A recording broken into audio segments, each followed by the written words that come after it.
A paz gloriosa do nosso Salvador, do nosso Senhor e Salvador Jesus Cristo, amém? Graças a Deus, que nos dá vitória pelo seu sangue, que nos dá vitória pelo seu nome. Estamos aqui,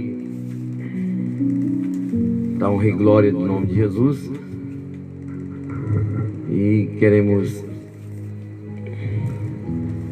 trazer uma oração da parte de Deus, trazer aqui uma reflexão, na verdade, da parte do Senhor para as nossas vidas.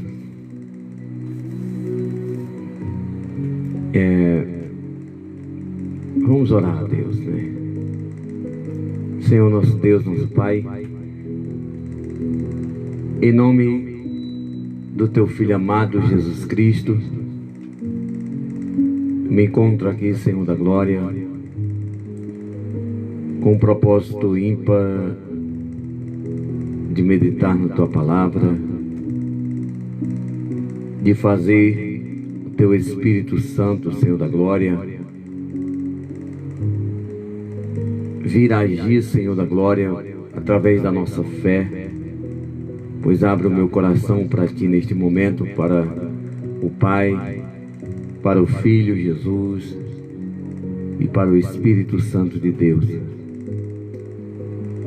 Que sabemos, meu Pai amado, que a Tua Palavra diz que o Teu povo erra por falta de conhecimento, Senhor. Então, até onde, Pai amado, podemos, Senhor, disseminar o conhecimento da Tua Palavra, aqui estamos, Senhor. Sei que o Senhor nos dará no abrir e fechar dos nossos lábios a palavra ungida pelo Teu Espírito Santo, Senhor. Esse é o momento, meu Pai, em que muitos, Senhor da Glória, se encontram necessitados de ouvir a Tua Palavra. Muitos se encontram necessitados de ouvir a intercessão, a oração intercessória, onde, Senhor da Glória, já venho te pedir que o Senhor continue a agir em cada vida, do jeito que o Senhor sabe, do jeito que o Senhor opera. Meu Deus e meu Senhor da Glória, toma cada pedido de oração nas Tuas mãos, Senhor. Ó Deus, Senhor, recebe a nossa adoração neste momento. E aonde, Senhor, meu Deus, as pessoas compartilharem este ensino bíblico, onde as pessoas, Senhor da Glória, fizerem ir este ensino bíblico, compartilhando em seus grupos, aonde quer que essa voz chegue, chegue também o Teu poder, a Tua unção e a Tua graça e a Tua misericórdia. Nos faz compreender, Senhor, qual seja a largura, a altura, o comprimento, a espessura da Tua vontade em nossas vidas, Senhor. Continue nos abençoando, é o que te pedimos, e por fé nós te agradecemos no nome de Jesus. Amém. Amados em Cristo Jesus, nós, nesses últimos dias, estamos com uma série de ensinamentos da Palavra de Deus. E estamos falando sobre os últimos dias da história da história humana, segundo a Bíblia Sagrada. Segundo a Bíblia Sagrada, que nos vai informar sobre como irá acontecer o fim de todas as coisas. Então, nós temos a regra da nossa fé é a Bíblia Sagrada. A Bíblia para nós não serve como um amuleto. A Bíblia Sagrada não é apenas um livro. A Bíblia Sagrada para nós é o livro da verdade. É a palavra da verdade.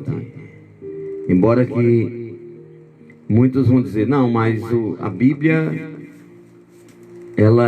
foi homens que escreveram a Bíblia. E quem tem este conceito, este pensamento, está correto. Realmente foram 40 eruditos escolhidos por Deus para trazer, para escrever os 66 livros da Bíblia. Agora, a própria Bíblia vai dizer que nenhuma profecia, porque a palavra é profética, a palavra de Deus é profética, nenhuma profecia escrita foi escrita por intenção humana, mas homens cheios do Espírito Santo.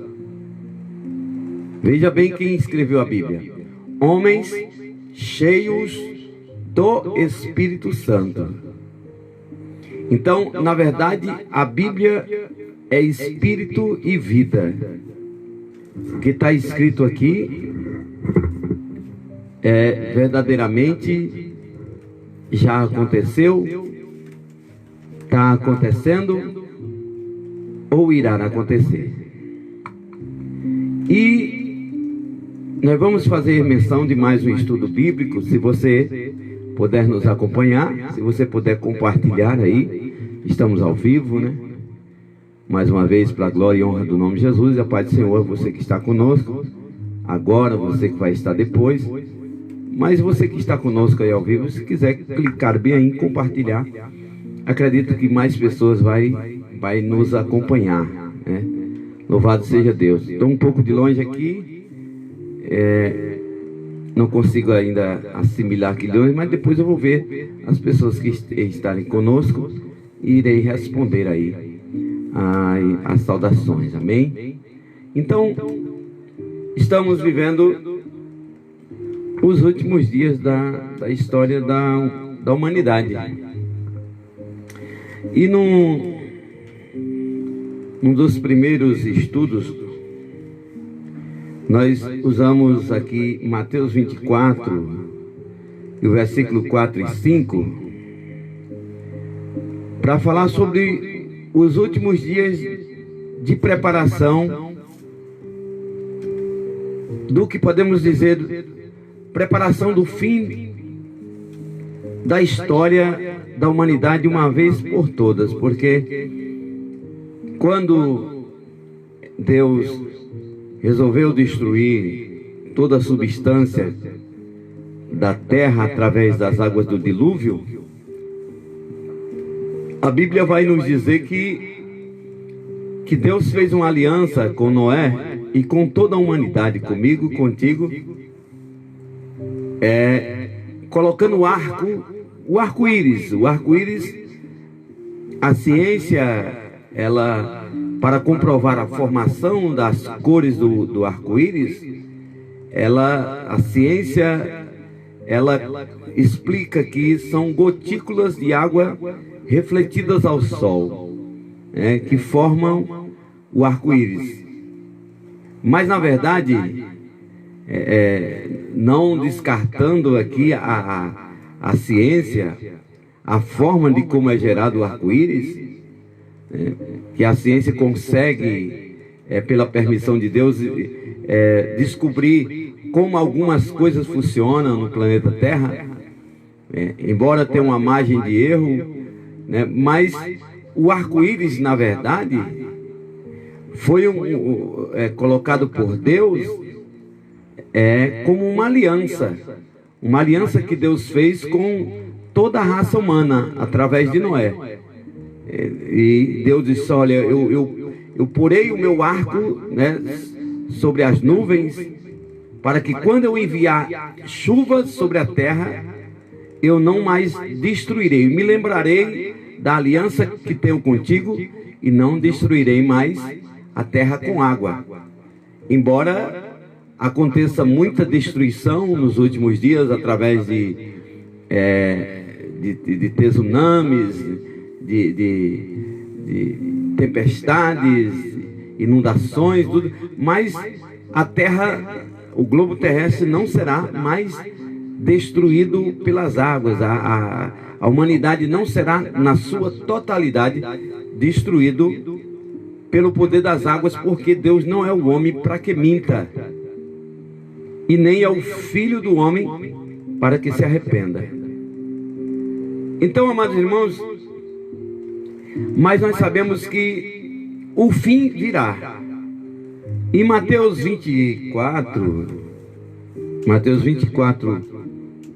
e o versículo 4, eu costumo dizer que Mateus 24 é o capítulo escatológico, dos evangelhos, onde tem grande parte da escritura escatológica que aponta para as coisas do fim. Mateus 24. E Mateus 24, quando os discípulos eles vão mostrar a estrutura do templo de Herodes ao Senhor Jesus,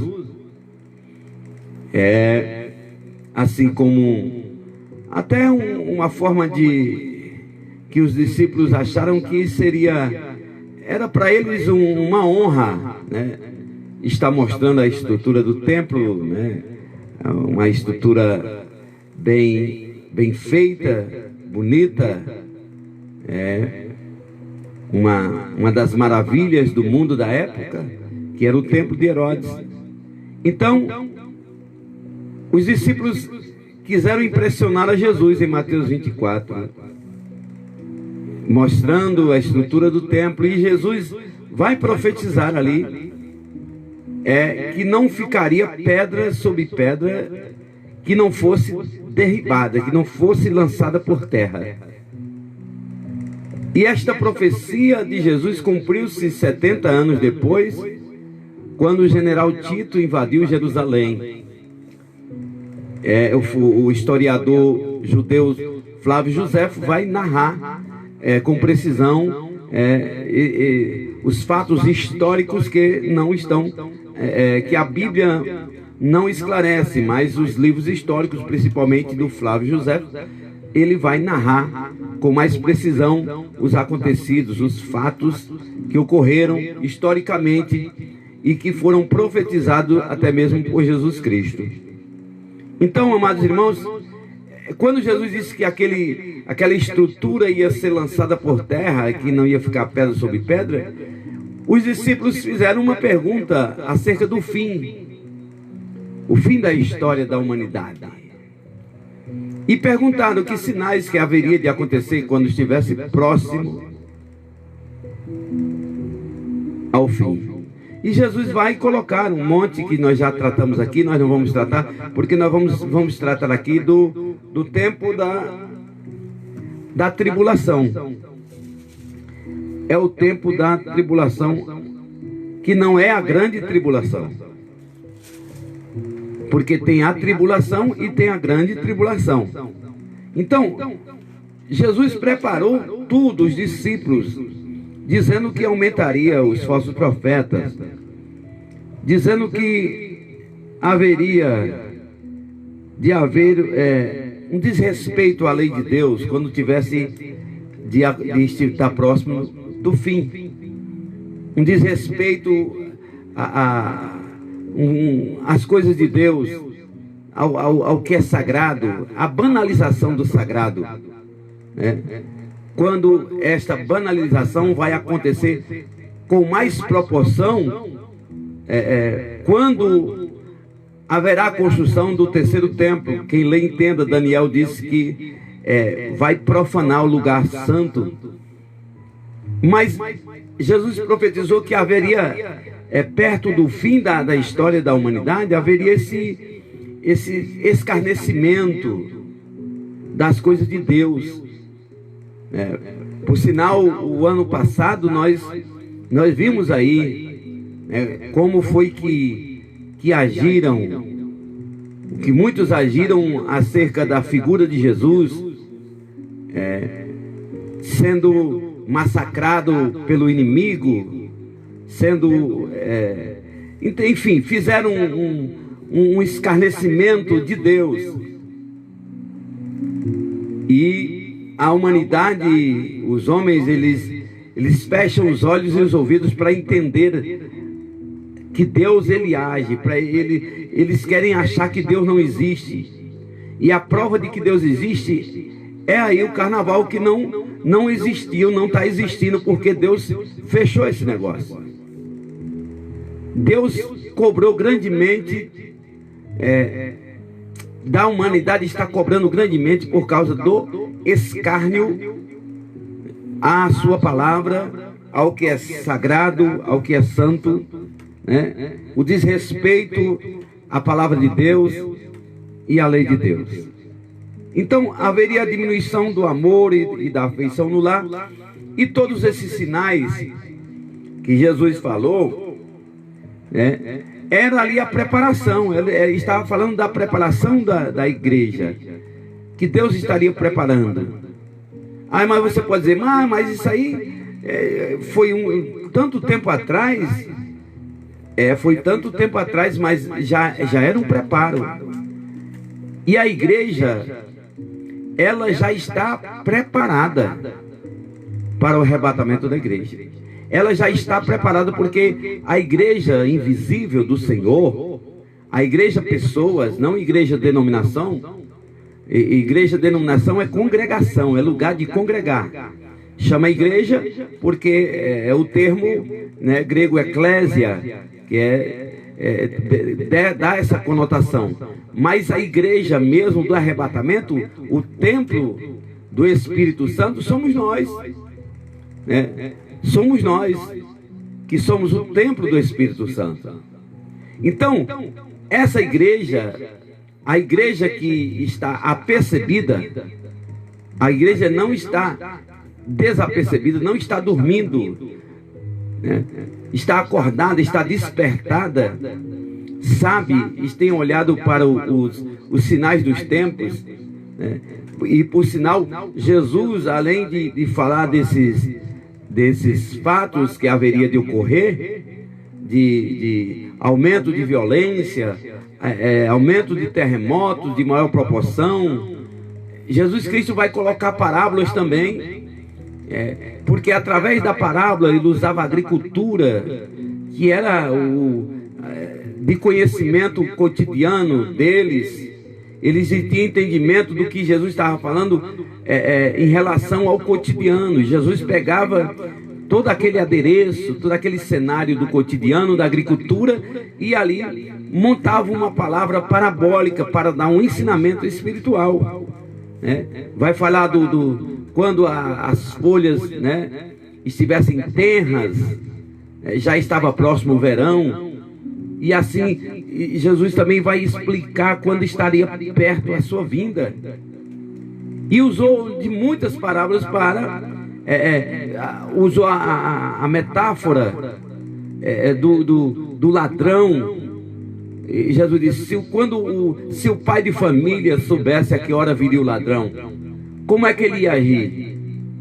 E eles respondiam. Quando eles respondiam, Jesus dizia assim, também pegava a sua resposta para dar um ensinamento à verdade, para que eles ficassem vigilantes, como o pai de família que sabia que o ladrão viria à noite. E assim também a igreja do Senhor, a igreja invisível, ela está como um pai de família hoje, que está aguardando o ladrão chegar. que está preparado, porque se o ladrão vier lá a palavra metafórica, Jesus usando metáforas para dar ensinamento, ele dizia que se o pai de família soubesse a que hora viria o ladrão, ele se prepararia. Então a igreja que sabe, não sabemos a hora exatamente, porque nem hora, nem dia e nem hora ninguém sabe, somente o Pai.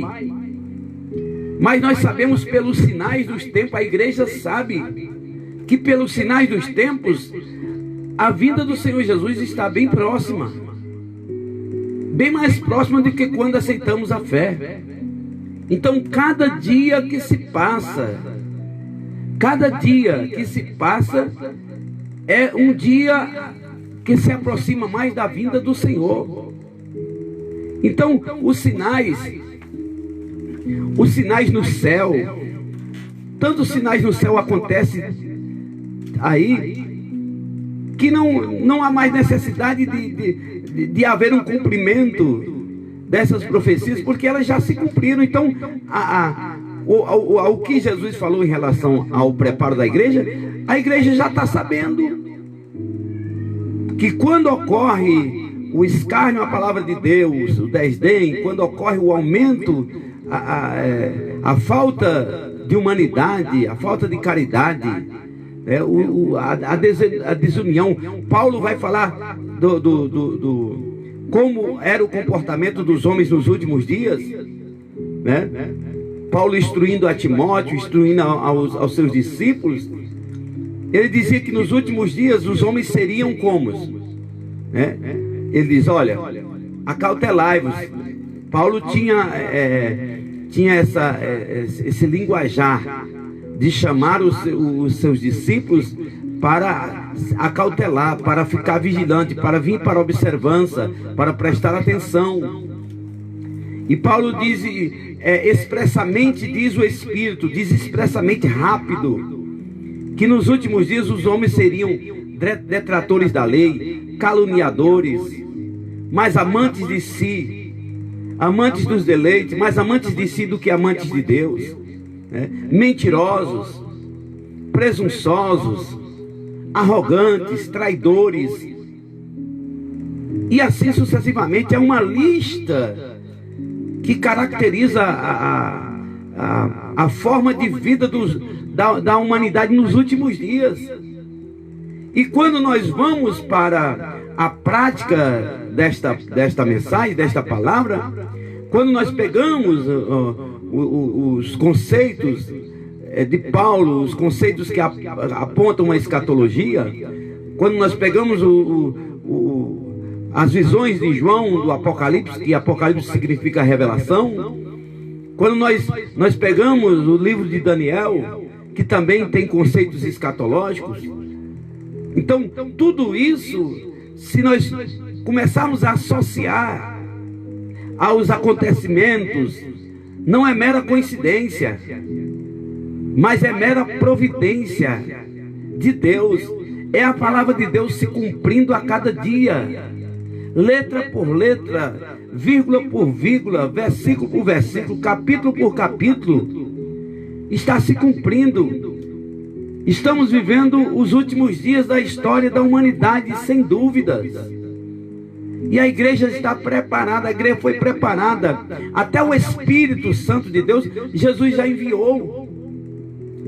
Jesus disse, os discípulos ficaram perturbados quando Jesus disse que voltaria para o Pai. E eles ficaram preocupados porque Jesus tinha profetizado perseguições. Jesus tinha profetizado aflições, que no mundo eles teriam aflições, mas que tivesse bom ânimo. Jesus ia falar, o ensinou de uma grande perseguição que viria sobre a igreja. E Jesus deixou os discípulos de sobreaviso.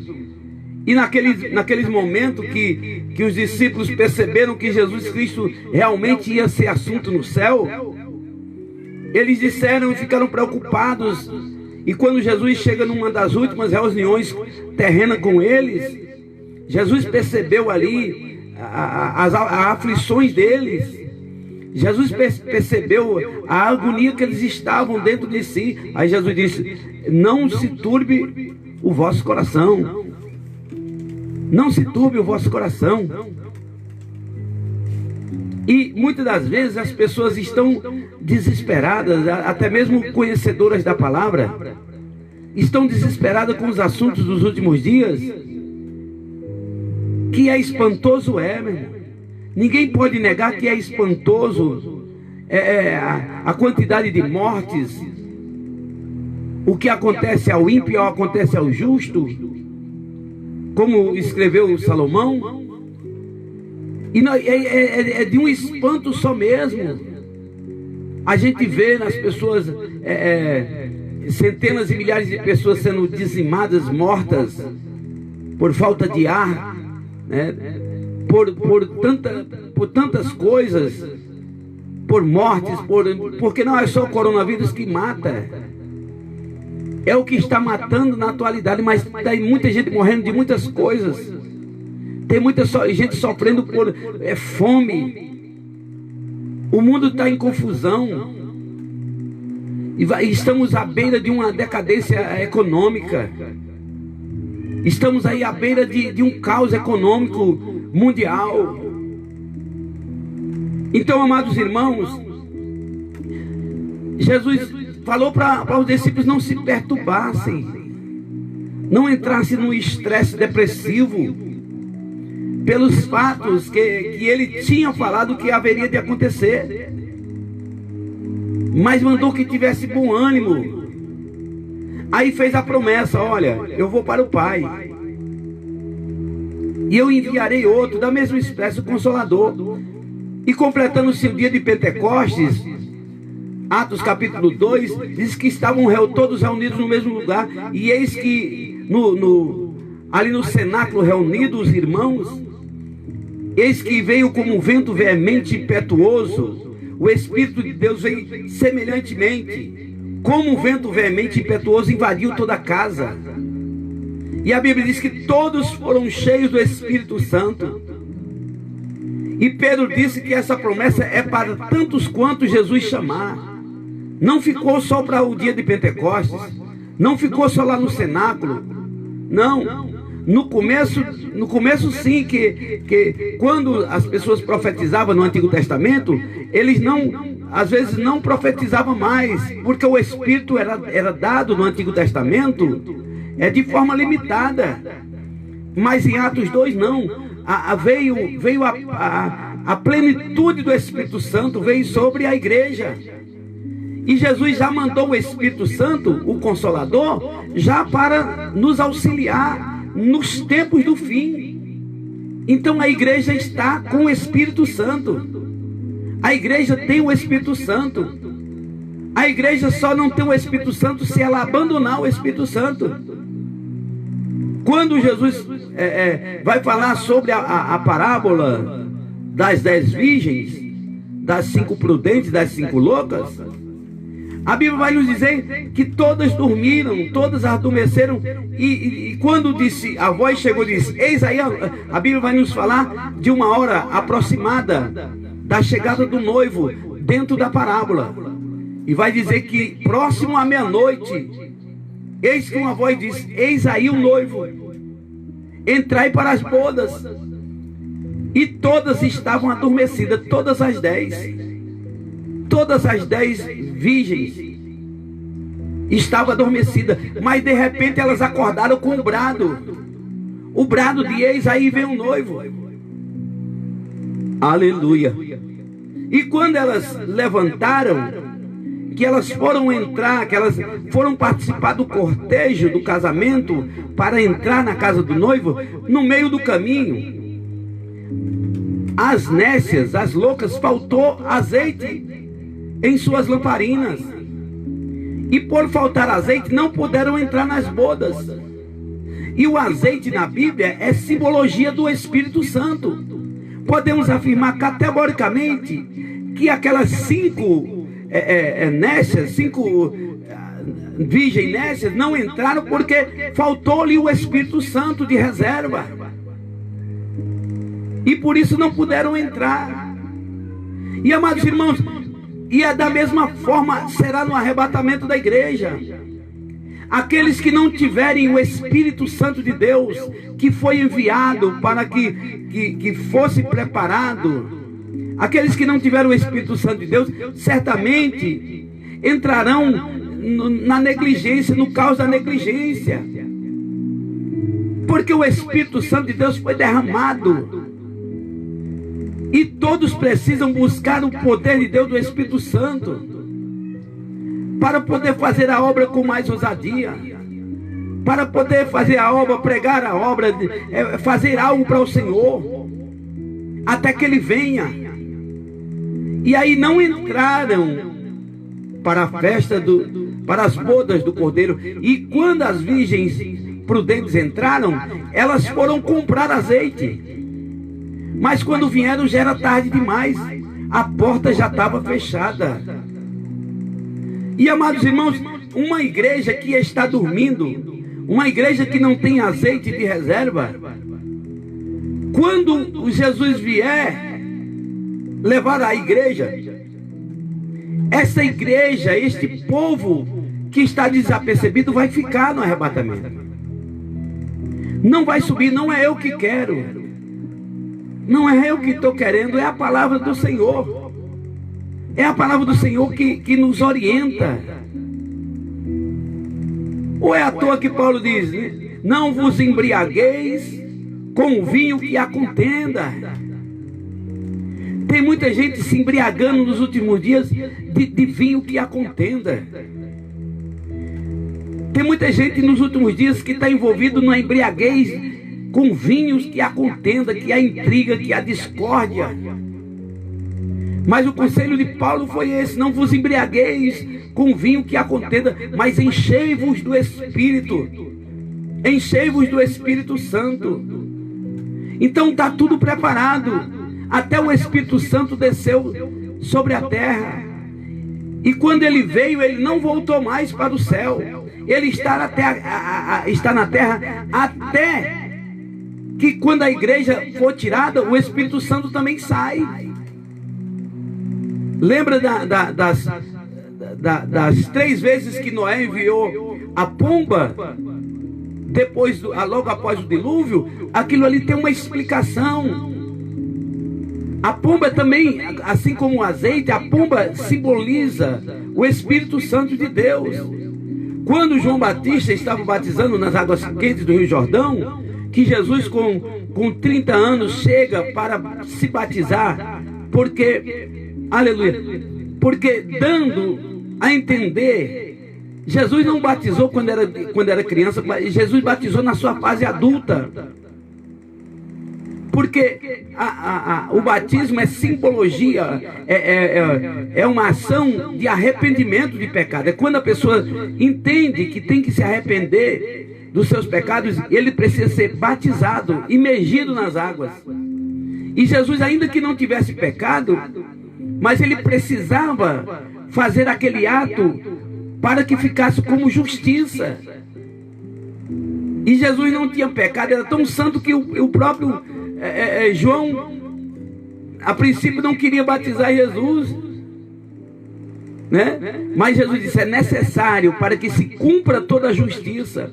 E quando Jesus é batizado nas águas do Rio Jordão, a Bíblia diz que desceu sobre ele, quando ele chega ali, o Espírito Santo de Deus, em forma corpórea de uma pomba. Então a pomba, ela simboliza o Espírito Santo de Deus. E quando Noé, após as águas do dilúvio, a destruição de toda a carne, Noé manda uma pomba para visitar a terra. É como se nós entendêssemos que foi Deus que enviou o Espírito Santo à terra.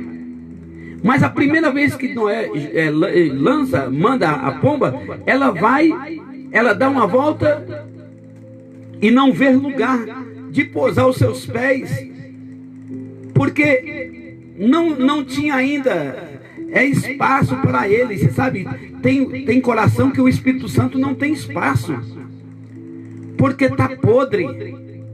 e além de estar podre do pecado, não aceita a visita do Espírito Santo. Então por isso que aquela pomba voltou, porque só tinha carnificina, só tinha podridão, não tinha espaço, irmão. E um coração assim, podre, só tem espaço se a pessoa abrir o coração. Como na Ásia Menor, diz a Bíblia Sagrada que o Espírito, né, diz assim: eis que eu estou à porta e bato. Eis que eu estou à porta de quê? Do coração. O Espírito Santo, mesmo que o coração seja sujo, esteja de uma forma putrefacada, mas o Espírito Santo quer bater para entrar, para limpar. Mas já que a pomba não achou lugar, ela voltou para a arca. E amados irmãos, e eu estou falando do preparo da igreja que recebeu o Espírito Santo e que não voltou mais para o céu, porque ainda está na terra, está aguardando o momento de sair da terra. E a segunda vez, a pomba que Noé soltou, ela conseguiu levar um raminho de oliveira de volta para a arca, mas assim mesmo não pousou ainda, não ficou ainda. Ela conseguiu pegar este ramo de oliveira, voltar para dizer: aleluia, louvado seja Deus, que precisaria voltar uma outra vez. E a volta da segunda pomba com a oliveira no seu bico simboliza, no meu entendimento e de muitos outros pregadores, ensinadores, a oliveira verdadeira é Jesus, que voltou para o céu. Ele veio e voltou para o céu, e mandou outro. Quando ele disse: eu vou enviar outro, simboliza a terceira vez que Noé envia a pomba sobre a terra de novo, e aí ela não volta mais.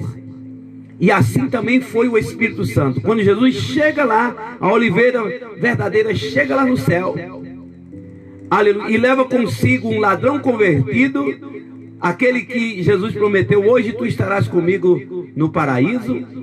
Quando Jesus chega e quando completa 10 dias do Pentecostes, Jesus cumpre a promessa feita, aleluia, aos discípulos, já dita pelo profeta Joel, que o Espírito seria derramado sobre toda a carne, e muitos jovens e velhos profetizarão, teriam sonhos, teriam visões. E o Espírito Santo veio para cá, veio preparar a igreja, e o Espírito Santo está aqui. O Espírito Santo não voltou, está na terra, mas o Espírito Santo um dia vai sair daqui. Então está tudo preparado, meus irmãos. Aí vai acontecer o arrebatamento da igreja. Quando Jesus vier, os crentes serão livrados da ira vindoura. Lucas 21:36. Vamos ver o que diz a palavra do Senhor. Aleluia. Lucas 21:36. Diz a Bíblia Sagrada. Você que gosta de um estudo bíblico, você está no lugar certo, viu? Compartilha aí. Lucas 21:36. Diz assim a palavra do Senhor. Aleluia. Glória a Deus. Vigiais, pois, em todo o tempo, orando, para que sejais havidos por dignos de evitar todas essas coisas que hão de acontecer e de estar em pé diante do Filho do Homem. Aleluia. Evitar todas essas coisas, né? Então os seguidores de Cristo devem guardar-se do pecado, meus irmãos, e orar. Sabe para quê? Para que seu amor a Cristo não arrefeça, não esfrie, né? E assim receba a graça e a força de Deus para nós vamos perseverar na fé, aleluia, na retidão em Jesus. Então, quando nós perseverar, nós vamos poder evitar todas essas coisas terríveis que sobrevirão a este mundo nos últimos dias. Viu? Diz aqui: para que sejais havidos por dignos de evitar todas essas coisas. Então, nós vamos ser preservados da ira vindoura. A Bíblia diz lá em Apocalipse 3:10, o Senhor, usando João, ele diz assim: assim como tu guardastes a palavra da minha paciência, eu também te guardarei do dia da ira que virá sobre a terra. Então a igreja vai ser guardada da grande tribulação. A igreja não passará pela grande tribulação. E depois do arrebatamento da igreja, né, vai haver o quê? Depois do arrebatamento da igreja, amados irmãos, acontecerão alguns fatos, tanto no céu como na terra, simultaneamente. Quando a igreja for tirada daqui, o que vai acontecer? Que o anticristo vai reinar. O anticristo vai reinar. Agora, antes do arrebatamento, terá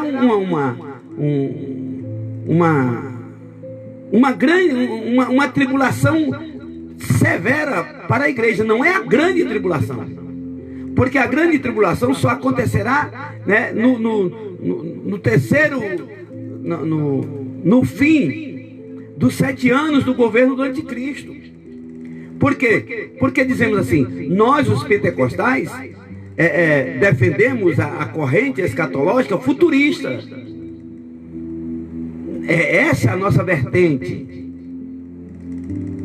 Nós entendemos assim: 7 anos de bodas no céu após o arrebatamento, vai ter o tribunal de Cristo, né, onde todos irão receber, aqueles que fizeram a obra de Deus receberão galardão.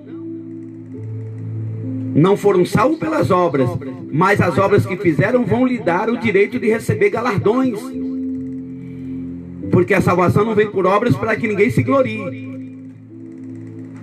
Então, amados irmãos, nesse tempo de bodas do Cordeiro, depois do arrebatamento,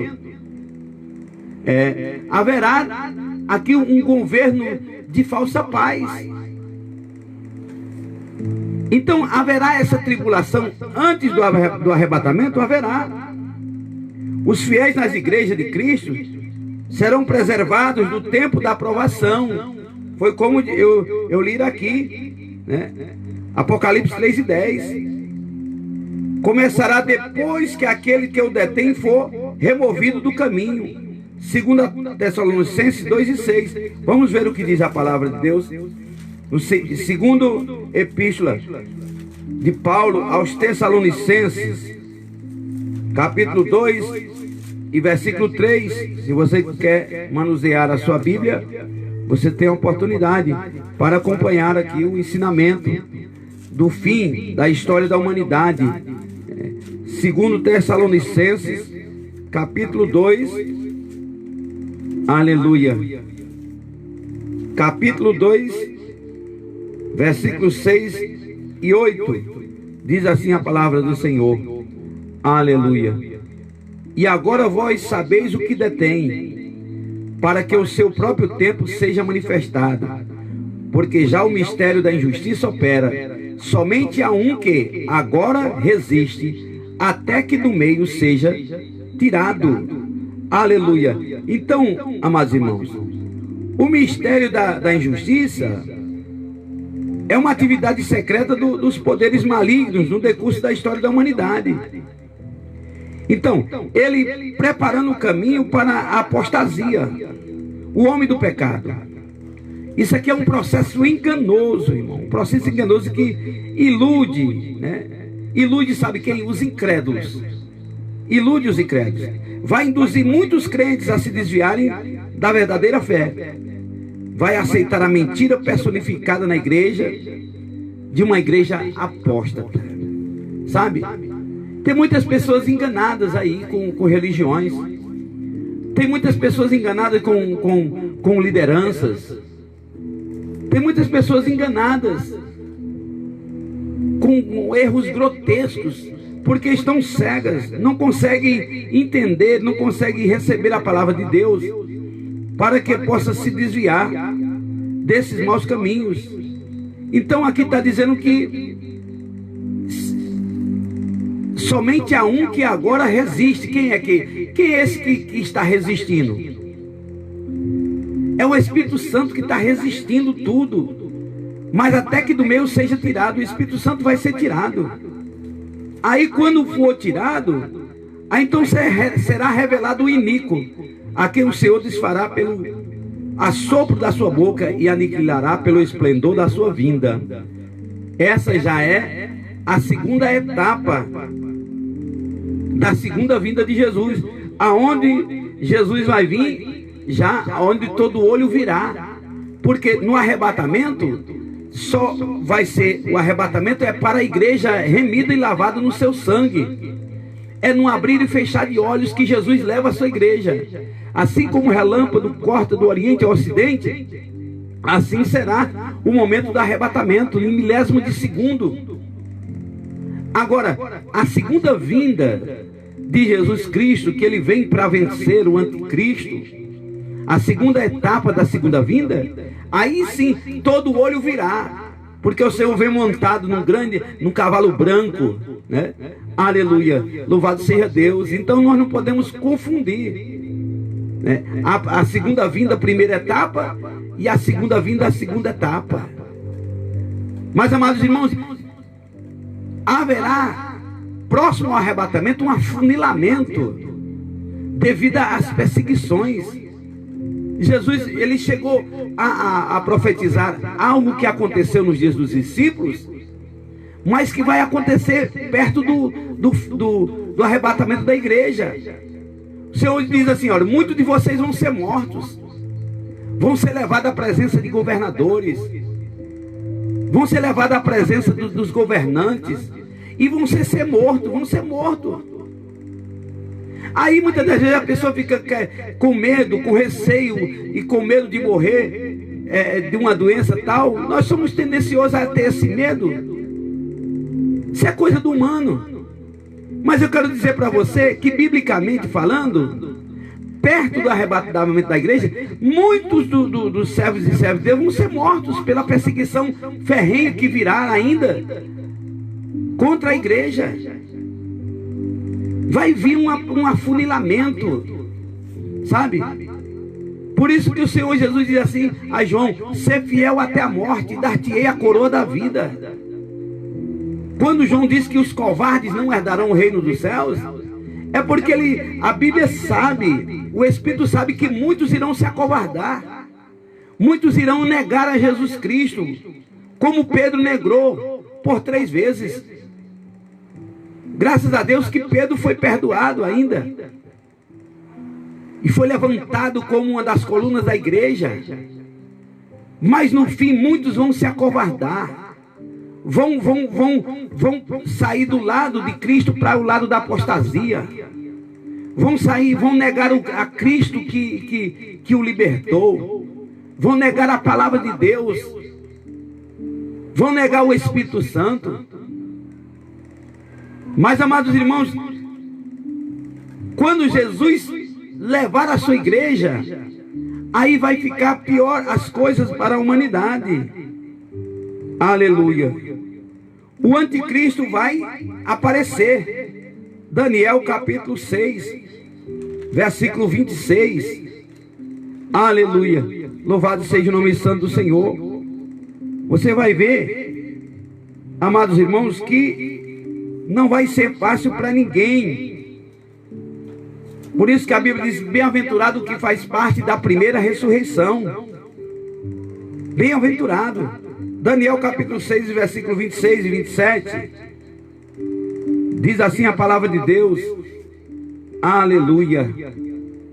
Da minha parte é feito um decreto pelo qual em todo o domínio do meu reino os homens tremam e temam perante o Deus de Daniel, porque ele é o Deus vivo e para sempre permanece, e o seu reino não se pode destruir, o seu domínio é até o fim.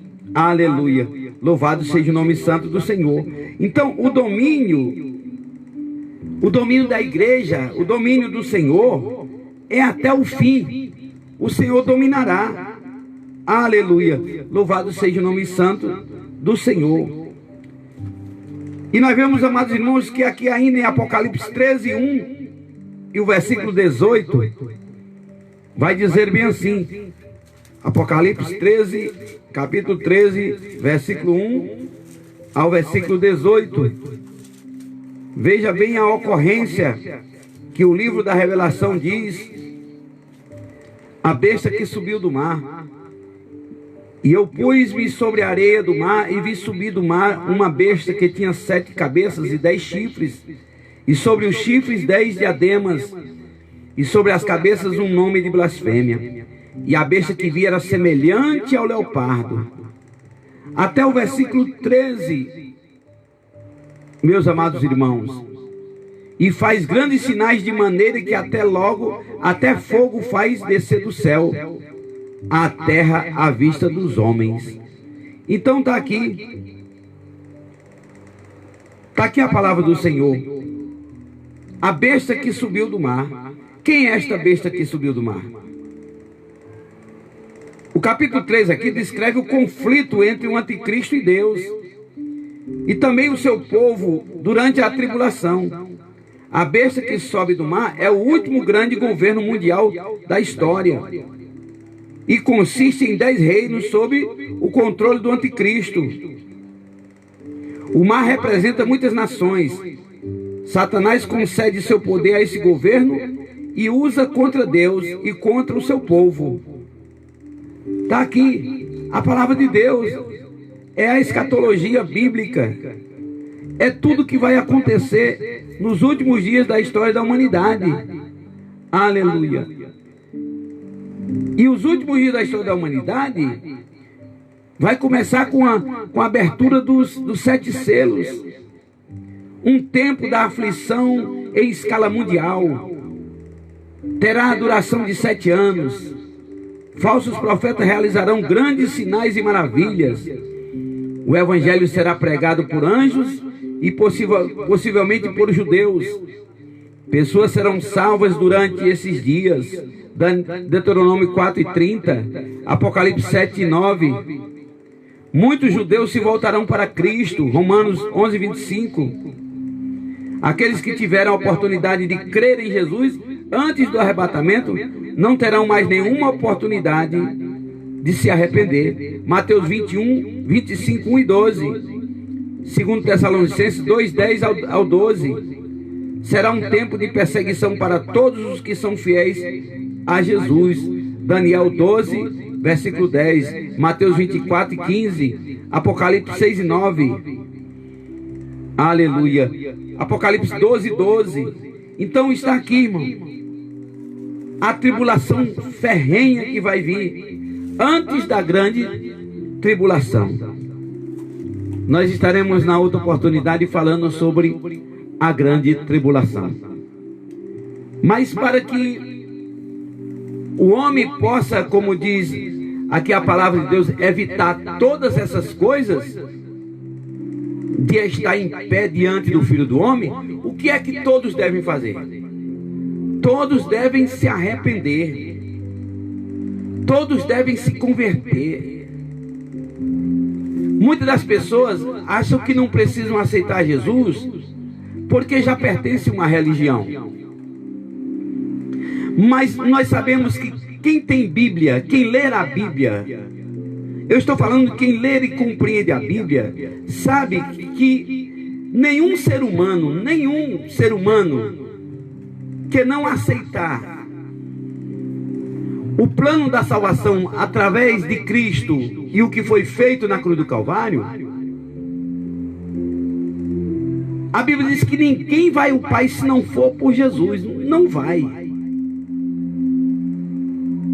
Você veja bem que muitas religiões que não crêem nessa aceitação, quando as pessoas morrem, nós que cremos, que aceitamos a Cristo, quando um dos nossos morre, nós apenas o enterramos. Nós não fazemos mais nada, porque nós cremos, nós temos esperança que assim como Jesus Cristo morreu e ressuscitou, Ele também nos ressuscitará no último dia. Aleluia. E a partir do momento que o homem crer e aceita Cristo, ele recebeu o perdão dos seus pecados. E o seu espírito volta para Deus, que o deu. Agora, todas as pessoas que não creem nessa vertente, que acham que não precisam aceitar Jesus, você pode observar que quando essas pessoas morrem, eles procuram um jeito de fazer com alguma coisa para que essa pessoa chegue através de deprecações, de orações, através de várias coisas, porque eles acham que fazendo isso, eles irão colocar A ou B na eternidade, e não é assim. Porque a própria Bíblia que nós temos, que eu tenho, que você tem, leia ela para você ver. Tem a oportunidade. Antes de julgar o que eu estou lhe dizendo, abra sua Bíblia em Hebreus, capítulo 9, versículo 27. E veja que lá está escrito assim: após a morte, segue-se ao juízo. Então não tem mais nada depois da morte, não tem estado intermediário não, que aguardando, não tem. É como o apagar de uma luz. A morte é como o apagar da luz. Apagou, quando acendeu, já está na eternidade. Ou está na eternidade com Cristo, ou está na eternidade sem Cristo. Veja a parábola do rico e lá. Não digo a parábola, porque a parábola contém nomes de pessoas. Contém Abraão. Eu digo a narrativa bíblica de que Jesus apresenta o rico e Lázaro, o mendigo, e diz que os dois morreram. E o mendigo, o Lázaro, o moribundo, foi levado para o seio de Abraão pelos anjos do Senhor. Veja bem a trajetória da eternidade daquele homem. Ele foi levado direto, não passou por estado intermediário não. Nada, não ficou em purgatório, não ficou nada. E a Bíblia diz também que o rico, quando ele morre, ele foi sepultado. Ele não foi levado pelos anjos. Teve um outro destino. E a Bíblia diz que quando apaga a luz da eternidade aqui, lá na narrativa, quando a luz acende, está quem? Qual é o cenário que quando a luz acende? Está Lázaro no seio de Abraão e o rico no lugar de tormento. E diz a Bíblia que ele lá no lugar de tormento, ele diz: pai Abraão, manda que Lázaro, coloca aí um pouquinho de água no seu dedo, me pingue aqui, porque eu não aguento, estou aguentando esse inferno, essa loucura aqui. E Abraão vai dizer, categoricamente: olha, aqueles que estão aí, não podem mais passar para cá. E aqueles que estão aqui, não podem mais ir para aí. Porque é colocado um abismo entre vós e nós. Então acabou-se. Então é por isso que o homem, ele tem que entender, porque Jesus Cristo pagou um preço na cruz do Calvário. E Jesus não morreu só para virar um herói. Jesus não morreu só para ser lembrado uma vez numa semana do ano. Jesus não morreu sem uma finalidade, sem um fim. Não, meu irmão. Coloque isso na sua cabeça. Jesus morreu porque o pecado do povo era perdoado através do sacrifício de animais. Era assim que era perdão, era assim que se resolvia a questão do pecado nos semitas, nos homens hebreus. No povo de Israel, cada um levava o seu animal puro, imaculado, e apresentava ao sacerdote, que imolava o animal em sacrifício. O sangue era levado dentro do tabernáculo e era levado até o lugar santo do santo. O sumo sacerdote, quem apresentava esse sacrifício do sangue dos cordeiros, dos touros, dos animais a Deus, e Deus recebia aquele sacrifício e o povo era perdoado. Todo ano era feito assim. Era assim que se funcionava o perdão do pecado, e assim o povo ia levando a vida. O sacrifício de animais ia cobrindo o pecado do povo. Mas o escritor anônimo aos Hebreus vai dizer que o sangue de touro e carneiro não era mais suficiente. Então foi necessário o plano da salvação entrar em cena. Quem? Jesus Cristo, que era conhecido como Cordeiro. Quando João vai batizar Jesus, ele disse: eis aí o Cordeiro de Deus. É esse Cordeiro aí, é ele quem vai derramar o sangue por todos de uma vez só. Não vai haver mais propaganda do pecado. É de uma vez só, ele vai derramar de uma vez só. E todos aqueles que o aceitarem esse sacrifício serão purificados dos seus pecados, perdoados, e terão uma nova vida. Então todo aquele que rejeitar esse ato crucial da cruz do Calvário, rejeitar este sangue, ele não poderá ter condição, ele não nascer de novo da água e do Espírito. Ele, como Jesus disse a Nicodemos, um chefe das sinagogas dos judeus, ele disse: rapaz, aquele que não nascer de novo não pode nem ver o reino de Deus. Então é necessário que o homem nasça de novo, seja uma nova criatura, se arrependa, se converta e viva.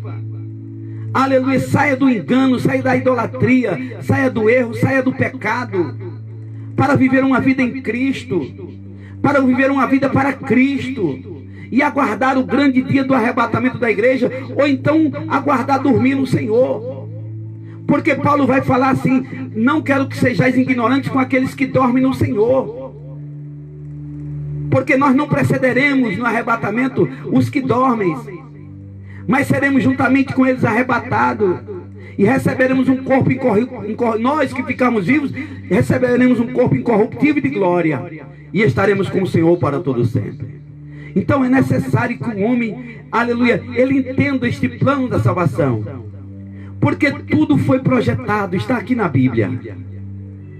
Há uma cronologia bíblica, há, aleluia, as dispensações bíblicas, a dispensação abraâmica, as dispensações noêmicas, as dispensações de Moisés, de Abraão, de Isaac, de Jacó. Houve as dispensações, e tudo vai se cumprindo no devido tempo. E você que me ouve, não saia da terra sem antes aceitar a Cristo como seu único e suficiente Salvador. Não é uma questão de religião, é uma questão de obrigação. É necessário que o homem confesse. Romanos 10:9, leia na sua Bíblia, diz: se com a tua boca confessares ao Senhor teu Deus, e no teu coração creres que Deus ressuscitou Jesus dentre os mortos, serás salvo.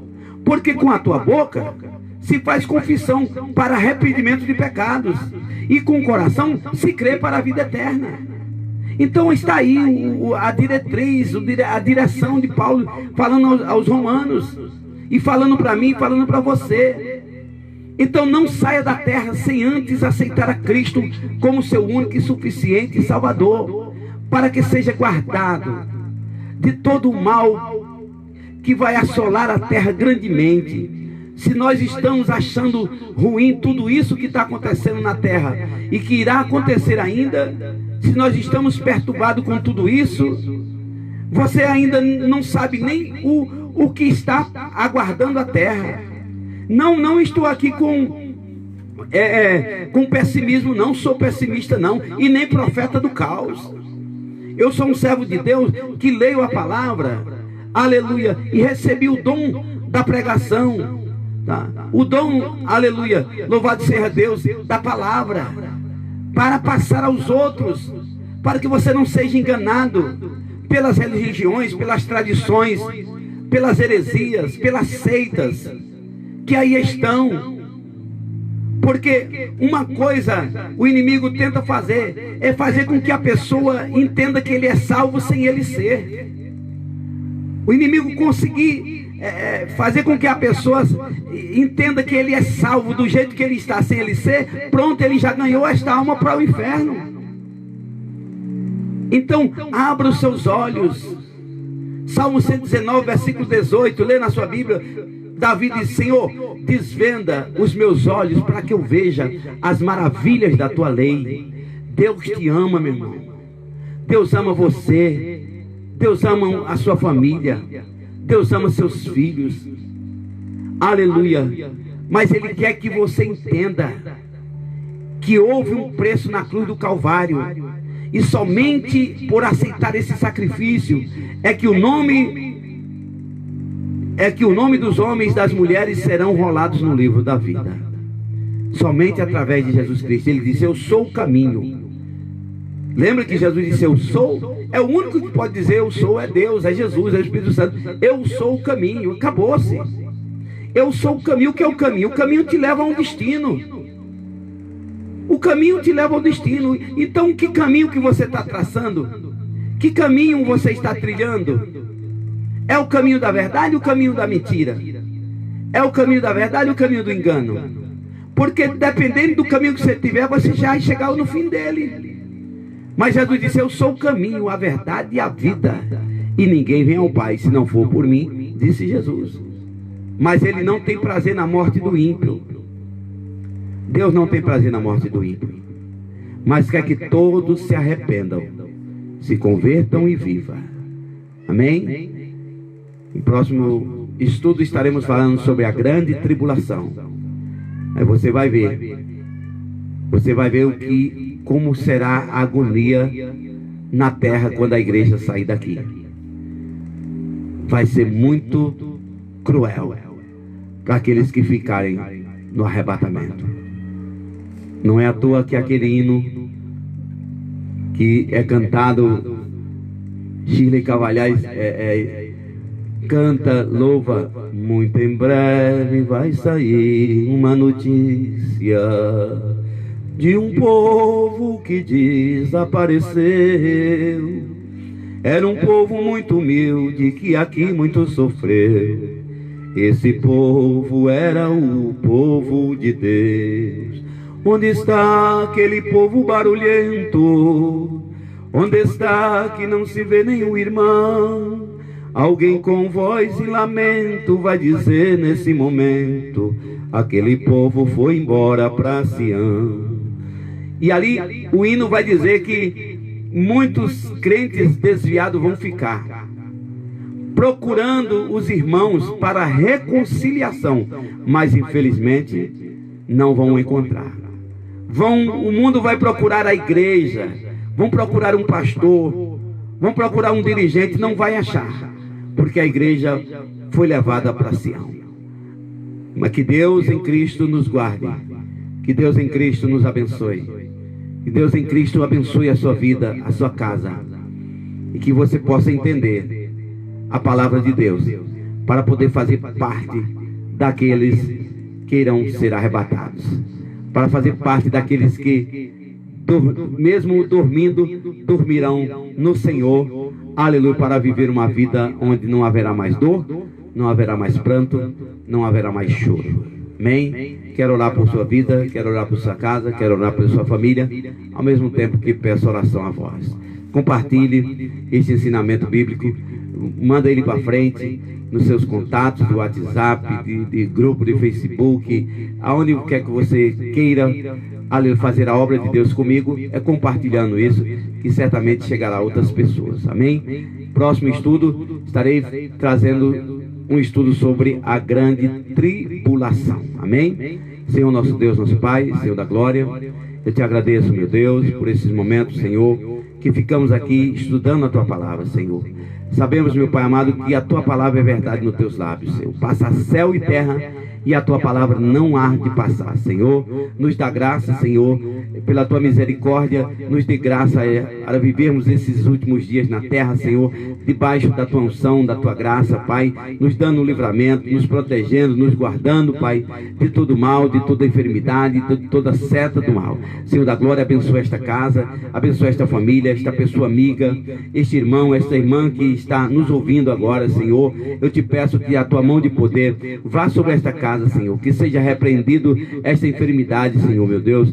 Teu servo e tua serva que pede oração, Senhor, porque os seus familiares estão passando por grande dificuldade, Senhor, com o problema do coronavírus, de respiração, problema de pulmão. Meu Senhor da glória, vai neste momento, Senhor, nos leitos dos hospitais, usa da tua misericórdia e graça, Pai, e vai curando, vai libertando, Senhor, segundo a medida da tua vontade. Nos dá uma noite de paz, Senhor, um dia de prosperidade, é o que nós te pedimos, e nós, por fé, nós te agradecemos, no nome de Jesus. Amém?